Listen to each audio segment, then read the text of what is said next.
여러분의 구독은 영상을 제작하는 데 큰 힘이 됩니다. 영상을 보시기 전에 구독과 좋아요 꼭 부탁드리겠습니다. 아울러 회원이 되시기를 원하시는 분들은 유튜브 채널 홈피 구독 옆에 있는 가입 버튼을 눌러주시기 바랍니다.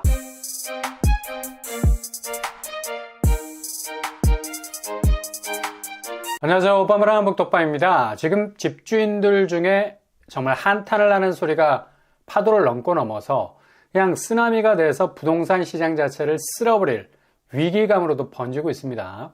현장은 거래량이 완전히 쪼그라들어서 정적이 감돌지만 보이지 않는 이면의 백그라운드는 거의 전쟁터를 불사할 정도죠.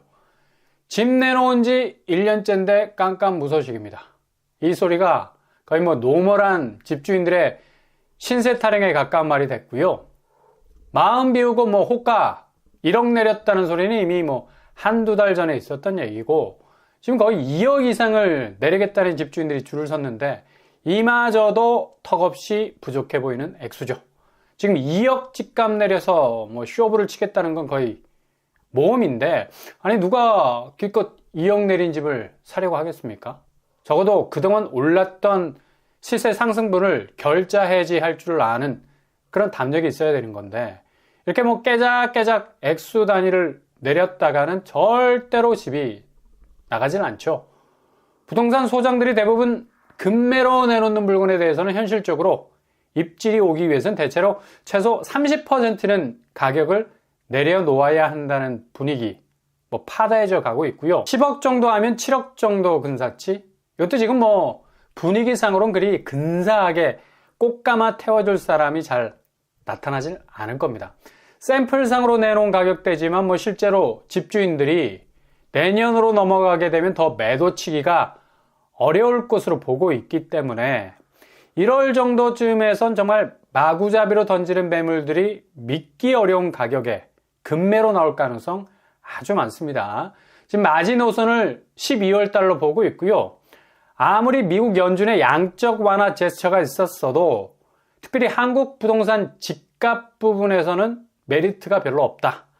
언론에서 금리 인하가 부동산 거래 빗장을 완전히 잠금 해제할 것 같이 분위기를 띄우고 있는데, 아니 지금 집 살 사람들이 지갑을 닫을 수밖에 없을 정도로 기본 실질 소득 자체가 급격하게 줄고 있잖아요. 내년도 경제 성장률이 2% 될까 말까 한 상황에서 외제 자동차 사는 것도 아니고 이건 카푸어 생활 어금니 물고 하면 되겠지만, 집 잘못 물리게 되면 하우스 푸어라는 말은 그래도 양반이죠. 노예 50년의 삶이 펼쳐지게 됩니다. 영화에서는 노예 12년으로 끝나지만 실제로 금융노예가 되어버리면 반세기를 집값 대출 갚는데 모든 인생을 갈아 넣어야 하는 엄청난 인생의 나락이 기다리게 된다는 얘기죠. 그 옛날처럼 집값이 한 방에 올라주면 이 모든 삐걱대는 빚잔치 한꺼번에 막을 내릴 수 있게 하겠지만, 집값 상승은 예전처럼 시세 차익이라는 꿀을 빨 수 있을 만큼의 빨대를 꽂을 곳이 전혀 없는 부동산 시장의 대격변기의 시대로 들어가고 있는 와중에 있습니다. 특히 12월 달이 한국 부동산 운명의 분기점이 될 수밖에 없는 건, 지금 공식적인 지표에서 나타나고 있는 지수들, 특히 이번 달은 실거래 지수가 본격적인 하락세로 접어들었다는 신호가 잡히면서 호가세로 시장 동향이 흘러가던 분위기가 이제 실거래 지수의 베이스가 되는 실제 거래 가격 자체가 상당히 약세장으로 돌아섰다는 것을 분명히 보여주고 있기 때문에 내년 2024년도는 한국 부동산 지표의 이정표가 될 가능성 아주 크죠. 바로 1번 버블의 궤적과 유사한 모습을 보이게 될 겁니다. 근데 우리는 그때의 일본보다 경제 체력이 더욱 약화가 돼 있고, 당시 일본 버블이 터졌을 1991년도보다 한국은 2배의 부채 비율을 가지고 있죠. 물론 시간적인 격차로 화폐 가치의 차이가 있는 건 분명하지만, 그래도 역시 위태위태한 상황은 일본 버블 당시보다 더욱 심각한 궤적을 보일 가능성이 높다는 얘기입니다. 한 번 터지면 연쇄적으로 부동산이 박살날 수 있는 먹이사슬 위기 구조를 그대로 가지고 있기 때문에 이건 그냥 한쪽에서부터 쭈루룩 말아 올릴 수 있는 똘똘마리 최악의 위기 상황을 재현해낼 가능성 많다는 얘기죠. 내년이 되면서 가장 먼저 부동산 시장을 급습할 만한 최대 악재가 바로 건설사 줄도산입니다. 이건 뭐 건설사 자체의 수익률과 직결이 된 문제인데, 일단 건설사는 자기 자본으로 수익을 내는 구조가 아니죠. 대체로 기업 대출을 일으켜서 필요한 자금을 초반부터 때려잡는데, 미래 수익을 담보로 금융기관에서 사업비를 차용을 하게 되죠. 이걸 PF라고 합니다.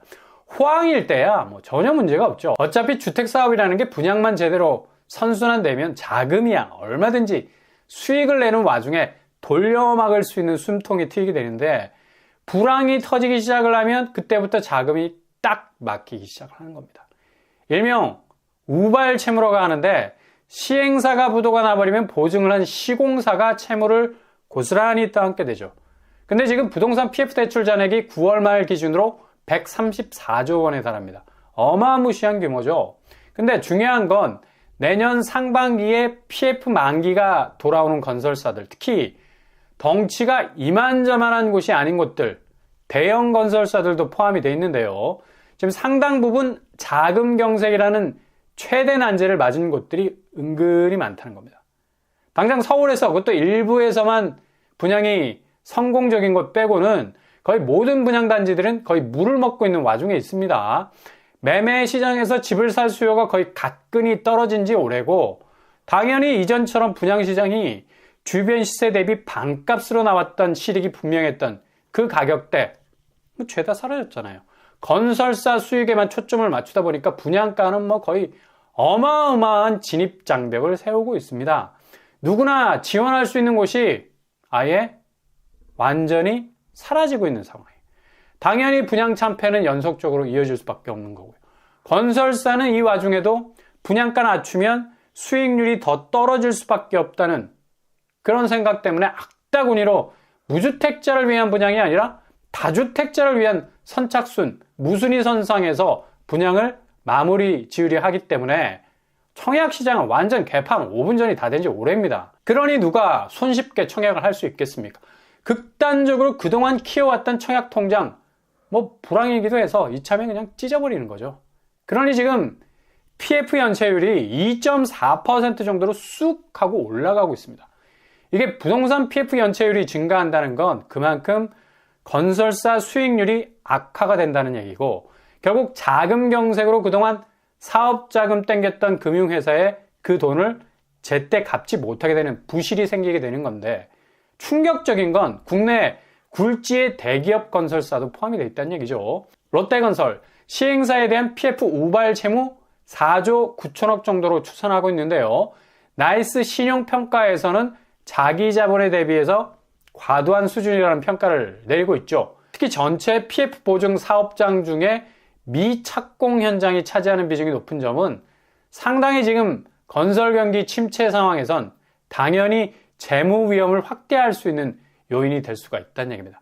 한마디로 미래 수익에 대한 담보로 착공을 했던 분양단지가 여전히 사업성이 지지부진 미착공 상태로 머무르게 되면 이건 뭐 현실적인 수익 자체가 나지 않는 것이기 때문에 상당한 자금 경색이 발생할 수 있는 위험이 있다는 얘기죠. 롯데건설은 상반기 둔촌주공 사업에 대해서 PF 리스크가 커지자 자금난 해소를 위해서 2천억 정도의 유상증자 그리고 5천억 정도의 차입을 단행한 적이 있었습니다. 당시 뭐 상당히 급박하게 돌아갔던 상황이었고요. 우발 채무 역시도 현재로선 그리 뭐 안심할 수 있는 수준이 아니란 얘기죠. 중요한 건 미착공 사업은 아예 가시적으로 나타나지 않는 실현 불가능한 사업이기 때문에 이 퍼센테이지가 높다는 건 결국 아무런 수익을 가져올 수 없는 헛개비 같은 사업이 될 수 있다는 얘기죠. 일례로 중견건설사로 알려졌던 경남 쪽에 남명건설 미수금 600억으로 최종 부도 처리가 났고요. 이한건설로 알려진 대우산업개발 역시 지난 9월에 회생 절차 개시했습니다. 이거 알고 계셨어요? 이렇게 중견건설사들은 이미 폐업 수순으로 가고 있는 거고, 대형 건설사들도 뭐 안심하지 못할 수준이라는 얘기죠. 통상적으로 부채 비율이 200% 정도를 안정적으로 판단을 하는데 10대 건설사 중에 롯데건설이 237%, 그리고 GS건설 240% 정도, 그리고 SK 에코플랜트가 285% 정도로 200%를 훨씬 상회하고 있다는 것. 이게 상당히 불안 요소로 작용을 할 수 있겠고요. 최근에는 태형 건설 위기설도 나돌았죠. 그만큼 지금 대형 건설사들조차도 결코 안심할 수 없는 유동성 빨간불, 얼마나 지금 건설 경기가 역대 최악으로 치닫고 있는지를 고스란히 보여주는 대목이라 하겠습니다. 특히 롯데건설은 요즘에 지난 유동성 위기를 극복하면서 야심차게 분양시장에서 뭔가 반전을 노리면서 공격적인 접근을 하고 있는데, 요즘 분양시장이 뭐 거의 나락가고 있는 상황이라서 상당히 곤혹스러워하고 있죠. 최근에 분양했던 소사역 롯데캐슬 693세대 모집에 3,200명이 지원을 했습니다. 이건 뭐 5대1 수준밖에 되지 않기 때문에 이후 선착순위나 무순위로 풀릴 가능성도 있어 보이고요. 분양가가 뭐 워낙에 조금은 부담스러운 측면이 많았었습니다. 소사역 호재를 물고 있었음에도 불구하고 호불호가 많이 갈렸던 거죠. 그리고 이번에 안산에서 나오는 롯데캐슬 시그니처 중앙도 5구제곱이 6억 중반에 나왔기 때문에 장담하지 못할 분양 성적 전망이 되겠고요. 여기는 1060세대 정도 되는 대단지네요. 자칫 내년 부동산 PF가 터지면서 유동성 위기라도 오면 이건 뭐 큰일 날 수 있는 위기일 수 있기 때문에 대형 건설사들은 아마도 연말 분양시장에 사활을 걸 것으로 보입니다. 사고가 터지게 되면 그냥 1000세대 이상 아파트들도 뭐 족족 공중분해될 수 있는 위험이 바로 부동산 PF의 파괴력이라 볼 수 있겠죠. 여하튼 대형 건설사가 깃발만 꽂으면 분양 흥행의 완판이 됐던 시대는 이제 날이 서서히 저물어가고 있습니다.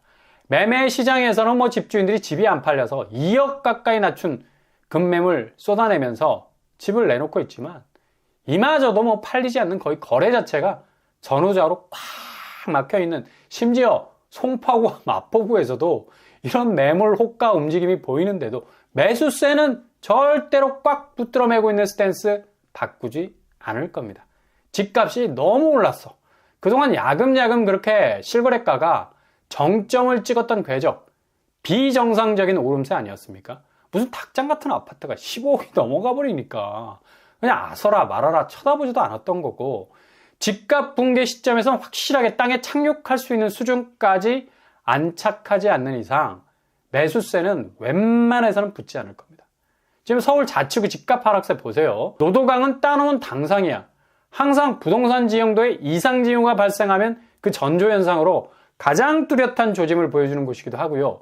구로구, 강남구 한 달 매매 가격 지수라서 이렇게 나오는 거지, 주간 매매 가격 지수는 아주 뚜렷한 하락세를 전반적으로 그리고 있다는 걸 볼 수가 있습니다.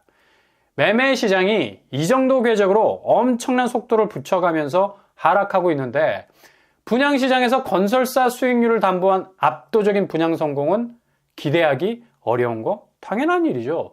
특히 대형 건설사들 중심으로 유동성 위기라는 말이 번지고 있는 것도 지금 매매 시장의 하락세가 내년부터 본격 폭락 조짐으로 가고 있기 때문에 당연히 분양시장이 영향을 받을 수밖에 없는 거고, 그러니 이런 분양시장의 분위기에 가장 기저에 자금난이 솔솔 연기처럼 솟아날 수밖에 없는 거죠. 아마 부동산 PF 문제는 미국 기준금리 변동성과는 비교할 수 없을 만큼의 파괴력을 가지게 될 겁니다.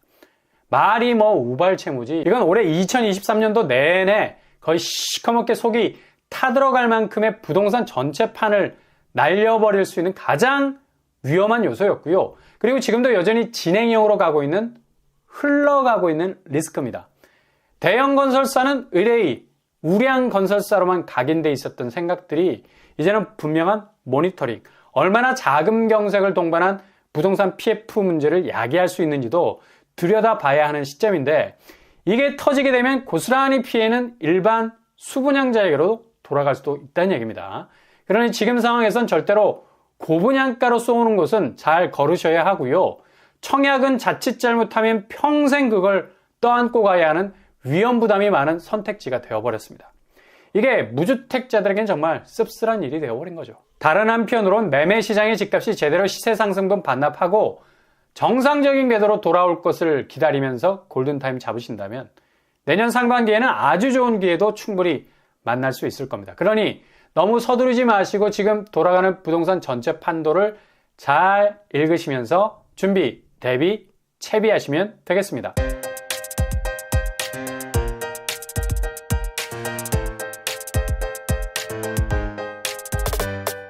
오늘의 부동산 캐릭터처, 대형 건설사들의 부동산 PF 문제, 전체 부동산 유동성 위기와 맞물려서 생각해보면 그리 안전하지 못하다.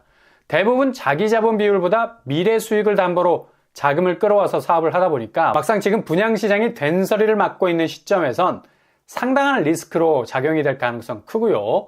이게 내년도 전체 부동산 판을 흔들어 버릴 수 있는 아주 유일무이한 변수 중에 변수가 될 가능성 커졌습니다. 잘 지켜보시면서 운동화끈 질끈 묶고 뛸 준비하신다면 뜻하지 않은 결과도 만날 수 있을 겁니다. 오늘도 응원합니다. 여러분의 길이 꽃길만 되실 수 있기를 바랍니다. 이상으로 뻔뻔한 복덕방을 마치겠습니다. 구독과 좋아요 부탁드립니다. 감사합니다.